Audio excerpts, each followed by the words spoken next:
ಶ್ರೀ ಗುರುಭ್ಯೋ ನಮಃ. ಹರಿ ಓಂ. ಶುಕ್ಲಾಂಬರಧರಂ ವಿಷ್ಣುಂ ಶಶಿವರ್ಣಂ ಚತುರ್ಭುಜಂ ಪ್ರಸನ್ನವದನಂ ಧ್ಯಾಯೇತ್ ಸರ್ವವಿಘ್ನೋಪಶಾಂತಯೇ. ಅಗಜಾನನ ಪದ್ಮಾರ್ಕಂ ಗಜಾನ್ನಮಹರ್ನಿಶಮನೇಕದಂತಭಕ್ತಾನಾಂ ಏಕದಂತಮುಪಾಸ್ಮಹೇ. ರಾಮಾಯ ರಾಮಭದ್ರಾಯ ರಾಮಚಂದ್ರಾಯ ವೇದಸೇ ರಘುನಾಥಾಯ ನಾಥಾಯ ಸೀತಾಯ ಪತಯೇ ನಮಃ. ಜಾನಕೀ ರಾಮಪಟ್ಟಾಭಿರಾಮ ಶ್ರೀರಾಮ ರಾಮ ರಾಮತಃ ಶ್ರೀಮದ್ಮಹಾರಾಮಚಂದ್ರಸ್ವಾಮಿ ದೇವತಾಭ್ಯೋ ನಮಃ. ಏಕದಂತಾಯ ವಿದ್ಮಹೇ ವಕ್ರತುಂಡಾಯ ಧೀಮಹಿ ತನ್ನೋ ದಂತಿ ಪ್ರಚೋದಯಾತ್. ನಮೋ ರಾತಪತೆ ನಮೋ ಗಣಪತೆ ನಮಃ ಪ್ರಮದಪತೆ ನಮಸ್ತೆ ಸ್ತುಲಂಬೋದರಾಯ ಏಕದಂತಾಯ ಸರ್ವವಿಘ್ನವಿನಾಶನೇ ನಮಸ್ತೆ ಶಿವಸದಾಯ ಶ್ರೀವರದಮೂರ್ತಯೇ ನಮೋ ನಮಃ. ಸದ್ಯೋ ಜಾತಂ ಪ್ರಪದ್ಯಾಮಿ ಸದ್ಯೋ ಜಾತಾಯ ವೈ ನಮೋ ನಮಃ. ಭವೇ ಭವೇನಾತಿ ಭವೇ ಭವಸ್ತು ಮಾಂ ಭವೋದ್ಭವಾಯ ನಮಃ.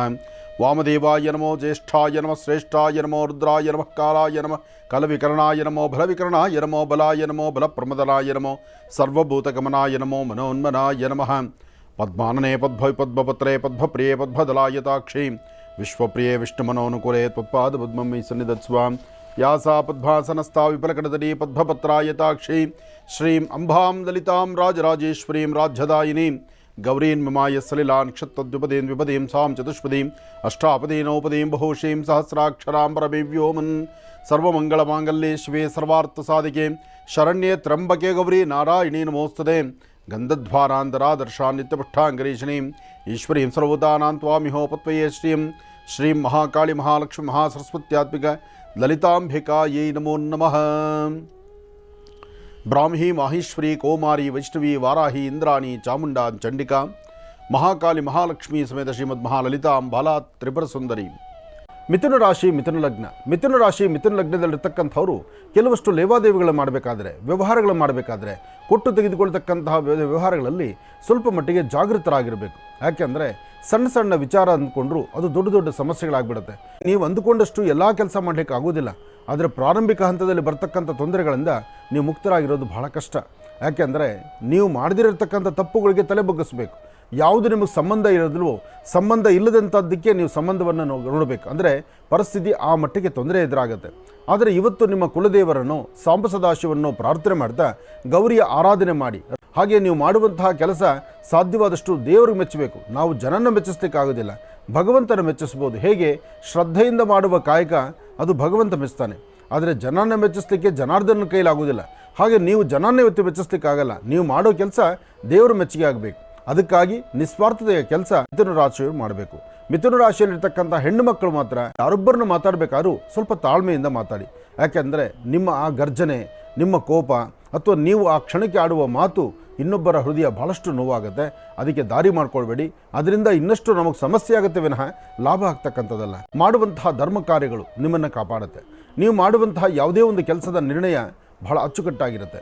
ಜೊತೆಗೆ ಹಿರಿಯರ ಮಾತನ್ನು ಆಲಿಸ್ತಕ್ಕಂಥದ್ದು. ತಾವೆಷ್ಟೇ ಜ್ಞಾನಿಗಳಾದರೂ ತಾವು ಮಾಡುವಂಥ ಕೆಲಸದ ಮೊದಲು ಕೆಲಸ ಸರಿ ಇದೆಯೋ ಇಲ್ವೋ, ಈ ಕೆಲಸ ನಾನು ಮಾಡೋದು ಯಶಸ್ಸಾಗುತ್ತೋ ಇಲ್ವೋ, ಈ ಪ್ರಕಾರವಾಗಿರ್ತಕ್ಕಂಥ ಒಂದಷ್ಟು ಚಿಂತನೆಗಳನ್ನು ಸರಿಯಾದ ಕ್ರಮಬದ್ಧವಾಗಿ ತಾವು ಮಾಡಬೇಕು. ಯಾವುದೇ ಒಂದು ಆಲೋಚನೆ ಮಾಡಬೇಕಾದರೂ ಸರಿ ತಪ್ಪುಗಳ ಸರಿಯಾದಂತಹ ನಿರ್ಣಯದಿಂದ ಹೆಚ್ಚು ಫಲವನ್ನು ಸಿದ್ಧಪಡಿಸ್ಕೊಳ್ತೀವಿ. ಆರೋಗ್ಯದ ಬಗ್ಗೆ ಕಾಳಜಿ ಇಟ್ಕೊಳ್ಳಿ. ಸಣ್ಣ ಪುಟ್ಟ ವಿಚಾರದಲ್ಲೂ ಸ್ವಲ್ಪ ಆರೋಗ್ಯ ಕೆಡುತ್ತೆ. ಅಂದರೆ ಮನಸ್ಸು ಚಂಚಲತವಾಗಿರುತ್ತೆ. ಯಾವುದೇ ಒಂದು ಕೆಲಸ ಮಾಡಬೇಕಾದ್ರೂ ಸ್ವಲ್ಪ ಅಷ್ಟೊಂದು ಅಂದುಕೊಂಡಷ್ಟು ಕೆಲಸ ಕಾರ್ಯಸಿದ್ಧಿ ಆಗುವಂಥದ್ದಲ್ಲ. ಯಾವುದು ಬೇಡವೋ ಅದರ ಕಡೆ ನಿಮ್ಮ ಮನಸ್ಸು ಒಲಯಿಸುತ್ತೆ. ಬೇಕಾಗಿರ್ತಕ್ಕಂಥದ್ದನ್ನು ಕೈ ಬಿಟ್ಟು ಕೂತ್ಕೊಳ್ಳುವಂಥ ರೀತಿಯಲ್ಲಿ ಆಗುತ್ತೆ. ಸತ್ಯಾಸತ್ಯತೆಗಳನ್ನು ಅರ್ಥ ಮಾಡ್ಕೋಬೇಕು. ಬೇಕು ಬೇಡಗಳನ್ನು ತಿಳ್ಕೊಳ್ಬೇಕು. ಯಾವುದು ಸರಿ, ಯಾವುದು ತಪ್ಪು, ಹೇಗಿರಬೇಕು, ಹೇಗೆ ನಡ್ಕೊಳ್ಬೇಕು, ಇದೆಲ್ಲದರ ಬಗ್ಗೆ ಸರಿಯಾದ ಮಾಹಿತಿ ಇರಬೇಕು. ಎಲ್ಲಕ್ಕಿಂತ ಮುಖ್ಯವಾಗಿ ಧೈರ್ಯವಾಗಿ ಒಂದು ಹೆಜ್ಜೆ ಮುಂದಕ್ಕೆ ಹಾಕಬೇಕು. ಯಾಕೆಂದರೆ ಅಚಾತುರ್ಯಗಳಂತಕ್ಕಂಥದ್ದು, ಅಧೈರ್ಯ ಅಂತಕ್ಕಂಥದ್ದು ನಿಮ್ಮಲ್ಲಿ ತಾಂಡವಾಡುವಾಗ ಕೆಲವೊಮ್ಮೆ ಸತ್ಯಾಸತ್ಯತೆಗಳು ಸಹಿತ ಸರಿ ಕಾಣುವುದಿಲ್ಲ. ಹಾಗಾಗಿ ಧೈರ್ಯವಾಗಿ ತಾವು ಒಂದು ಹೆಜ್ಜೆ ಮುಂದಕ್ಕೆ ಹಾಕಿದ್ರೆ ಹೆಚ್ಚಿನ ಫಲಗಳನ್ನು ಖಂಡಿತ ಸಿದ್ಧಪಡಿಸ್ಕೊಳ್ತೀರಿ. ಯಾವುದೇ ಕಾಯಕವನ್ನು ಕೆಲಸವನ್ನು ಮಾಡಬೇಕಾದ್ರೂ ಸ್ವಲ್ಪ ಮನಸ್ಸಲ್ಲಿರ್ತಕ್ಕಂತಹ ಭಯಭೀತಿ ದೂರ ಆಗಬೇಕು. ಜೊತೆಗೆ ಒಂದಿಷ್ಟು ನಾನು ನಂದು ಎಂಬತಕ್ಕಂತಹ ಮದಮಾತ್ಸರ್ಯ ದೂರ ಆಗಬೇಕು. ಜೊತೆಗೆ ಧರ್ಮ ಮಾರ್ಗದಲ್ಲಿ ನಡಿಬೇಕು ಎಂಬತಕ್ಕಂಥ ಆಸೆ ಆಕಾಂಕ್ಷೆಗಳು ನಿಮ್ಮದಾಗಿರಬೇಕು. ಆಗ ಬಹಳ ಬೇಗ ಕೆಲಸ ಆಗುತ್ತೆ. ಧೈರ್ಯದಿಂದ ದೃಢ ಸಂಕಲ್ಪವನ್ನು ಮಾಡಿ ಭಗವತಿಯ ಪ್ರಾರ್ಥನೆ ಸಲ್ಲಿಸಿದ್ದೇ ಆದರೆ ಅಸಾಧ್ಯವಾದ್ದನ್ನು ಸಾಧನೆ ಮಾಡ್ಕೊಳ್ತೀರಿ. ನಿಮ್ಮ ವೃತ್ತಿ ಧರ್ಮದಲ್ಲಿ ಒಂದು ಅಭಿವೃದ್ಧಿಯನ್ನು ಕಾಣುವಂಥ ಯೋಗ ಫಲವೂ ಇದೆ. ಹಾಗಾಗಿ ಮೊದಲು ನಾವು ಮಾಡಬೇಕಾಗಿರ್ತಕ್ಕಂಥದ್ದು ಕುಲದೇವರನ್ನು ಪ್ರಾರ್ಥನೆ ಮಾಡ್ತಕ್ಕಂಥದ್ದು. ಕೊಟ್ಟು ತೆಗೆದುಕೊಳ್ತಕ್ಕಂತಹ ಲೇವಾದೇವಿಗಳು, ವ್ಯವಹಾರಗಳು ಬಹಳ ಬೇಗ ನಡೆಯುತ್ತೆ. ಹಾಗೆ ವೃತ್ತಿಯಲ್ಲಿ ಏನಾದರೂ ಒಂದು ಕಾಪಾಡ್ಕೋಬೇಕು, ಮತ್ತಷ್ಟು ಅಭಿವೃದ್ಧಿಯನ್ನು ಪಡಿಬೇಕು ಅಂದರೂ ಅನುಕೂಲ ಆಗುತ್ತೆ. ವಿದ್ಯಾರ್ಥಿಗಳು ಓದೋದ್ರ ಕಡೆ ತಾವು ಏನು ಗಮನ ಕೊಡ್ತೀರಿ, ಹೆಚ್ಚಿನ ಫಲವನ್ನು ಸಿದ್ಧಿಪಡಿಸ್ಕೊಂಡಂಗೆ ಆಗುತ್ತೆ. ಭೂಮಿಗೆ ಸಂಬಂಧಪಡ್ತಕ್ಕಂಥ ವಿಚಾರದಲ್ಲಿ ಒಂದಿಷ್ಟು ಲಾಭವನ್ನು ಸಿದ್ಧಿಪಡಿಸ್ಕೊಳ್ತಕ್ಕಂಥ ಅದೃಷ್ಟ ನಿಮ್ಮ ಫಲದಲ್ಲಿದೆ. ತಾವು ಯಾವುದೇ ಕಾಯಕವನ್ನು ಮಾಡಿ, ಯಾವುದೇ ಕೆಲಸ ಕಾರ್ಯಗಳಾಗಲಿ, ನೀವು ಅಂದುಕೊಂಡಷ್ಟು ಮಟ್ಟಿಗೆ ಲಾಭವನ್ನೇ ಗಳಿಸ್ತೀರಿ. ಸಣ್ಣ ಸಣ್ಣ ವಿಚಾರಕ್ಕೂ ಸಹಿತ ಮೂಗಿನ ತುದಿಯಲ್ಲಂತೂ ಕೋಪ ಅನ್ನೋದು ಸಾಕಷ್ಟಿದೆ. ಕೋಪದಿಂದ ಏನೂ ಸಾಧನೆ ಮಾಡ್ಕೊಳ್ಳೋಕ್ಕಾಗಲ್ಲ. ಇದನ್ನು ಮನಸ್ಸಲ್ಲಿ ಗಟ್ಟಿ ಮಾಡಿಕೊಂಡು ಸಾಧ್ಯವಾದಷ್ಟು ತಾಳ್ಮೆಯಿಂದ ತಾವು ವರ್ತನೆ ಮಾಡಿದ್ರೆ ಹೆಚ್ಚಿನ ಫಲಾಫಲಗಳನ್ನು ನೀವು ಸಿದ್ಧಿಪಡಿಸ್ಕೊಳ್ಬಹುದು. ಹಾಗೆ ದಾನ ಧರ್ಮಾದಿಗಳನ್ನು ಮಾಡುವಂತಹ ಗುಣ ನಿಮ್ಮದಾಗಿರಬೇಕು. ಹಾಗೆ ಹಸಿದ ವ್ಯಕ್ತಿಗಳಿಗೆ ಸಾಧ್ಯವಾದಷ್ಟು ಹಸಿವು ನೀಗಿಸುವಂಥ ಕಾಯಕ ಆಗಬೇಕು. ಸಾಂತ್ವನದ ನುಡಿಮುತ್ತು ನಿಮ್ಮಿಂದ ಇರುವಂಥದ್ದಾಗಬೇಕು. ಕೆಲವಷ್ಟು ಕಾಲ ಒಂದಷ್ಟು ಮಾನಸಿಕವಾಗಿ ನೋವಿರುತ್ತೆ, ಒಂದಷ್ಟು ಗೊತ್ತಿದ್ದೋ ಗೊತ್ತಿಲ್ಲದಿರೋನೋ ಆಗಿರ್ತಕ್ಕಂಥ ತೊಂದರೆ ತಾಪತ್ರೆಗಳ ಬಗ್ಗೆ ನಿಮ್ಮ ಚಿಂತನೆ ಇರುತ್ತೆ. ಹಾಗೆ ನೀವು ಮಾಡುವಂಥ ದಾನ ಧರ್ಮಾದಿಗಳು ಹಸಿದ ವ್ಯಕ್ತಿಗೆ ಅನ್ನವನ್ನು ಉಣಬಡಿಸ್ತಕ್ಕಂಥದ್ದು, ವಯಸ್ಸಾಗಿರ್ತಕ್ಕಂಥ ಹಿರಿಯರಿಗೆ ಗೌರವವನ್ನು ಸಲ್ಲಿಸ್ತಕ್ಕಂಥದ್ದು, ನಿಮ್ಮ ಕುಟುಂಬದಲ್ಲಿರ್ತಕ್ಕಂಥ ಹಿರಿಯರು ಹೇಳುವಂಥ ಮಾತನ್ನು ಆಲಿಸ್ತಕ್ಕಂಥದ್ದು, ಎಲ್ಲದಕ್ಕಿಂತ ಮುಖ್ಯವಾಗಿ ಈ ನಾನು ನಂದು ಎಂಬತಕ್ಕಂಥ ಮದಮಾತ್ಸರ್ಯದಿಂದ ದೂರ ನಿಂತುಕೊಂಡ್ರೆ ಎಲ್ಲ ಫಲಗಳನ್ನು ಖಂಡಿತ ತಾವು ಸಿದ್ಧಿಪಡಿಸ್ಕೊಳ್ತೀರಿ. ಹಣಕಾಸಿನ ವಿಚಾರ, ವ್ಯಾಪಾರ ವ್ಯವಹಾರಗಳು ಅಭಿವೃದ್ಧಿಯತ್ತ ನಡೆಯುವಂಥದ್ದು ಅಥವಾ ನಿಮ್ಮ ಕಾಯಕದಲ್ಲಿ ಒಂದಷ್ಟು ಬದಲಾವಣೆ ತಂದುಕೊಳ್ಬೇಕೆಂಬತಕ್ಕಂಥ ಆಸೆಯಲ್ಲಿರ್ತಕ್ಕಂಥದ್ದು, ಏನೇ ಮಾಡಿದ್ರೂ ಸಹಿತ ಎಚ್ಚರಿಕೆಯ ನಡೆ ಇರಬೇಕು. ತಾವು ತೆಗೆದುಕೊಳ್ಳುವಂತಹ ಪ್ರತಿಯೊಂದು ಕಾಲದ ನಿರ್ಣಯವೂ ಸಹಿತ ಒಂದಲ್ಲ ಒಂಥರ ಅಸಮಾಧಾನದ ಸನ್ನಿವೇಶ ಎದುರಾಗ್ತಾ ಇರುತ್ತೆ. ಹಾಗೆ ಕೆಲವಷ್ಟು ಸತ್ಯಾಸತ್ಯತೆಗಳನ್ನು ಅರ್ಥ ಮಾಡಿಕೊಳ್ಳುವಂಥ ಮನಸ್ಥಿತಿ ತಮಗೆ ಇಲ್ಲದಂಥ ರೀತಿಯಲ್ಲಿರುತ್ತೆ. ಯಾರು ಏನು ಹೇಳಿದ್ರೂ ಎಲ್ಲವನ್ನೂ ಆಲಿಸ್ತೀರಿ, ಆದರೆ ಯಾವುದು ಸರಿಯೋ ಅದರ ಕಡೆ ಗಮನ ಕೊಡದಂಥ ರೀತಿಯಲ್ಲಿ ಇರ್ತೀರಿ. ಹಾಗೆ ವಿದ್ಯಾರ್ಥಿಗಳು ಓದೋದ್ರ ಕಡೆ ಹೆಚ್ಚು ಗಮನ ಕೊಡಬೇಕು. ಉದ್ಯೋಗ ಕ್ಷೇತ್ರದಲ್ಲಿರ್ತಕ್ಕಂಥವರು ತಮ್ಮ ತಮ್ಮ ಉದ್ಯೋಗವನ್ನು ಸಾಧ್ಯವಾದಷ್ಟು ಮಟ್ಟಿಗೆ ಕ್ರಮಬದ್ಧವಾಗಿ ನಡೆಸಬೇಕು.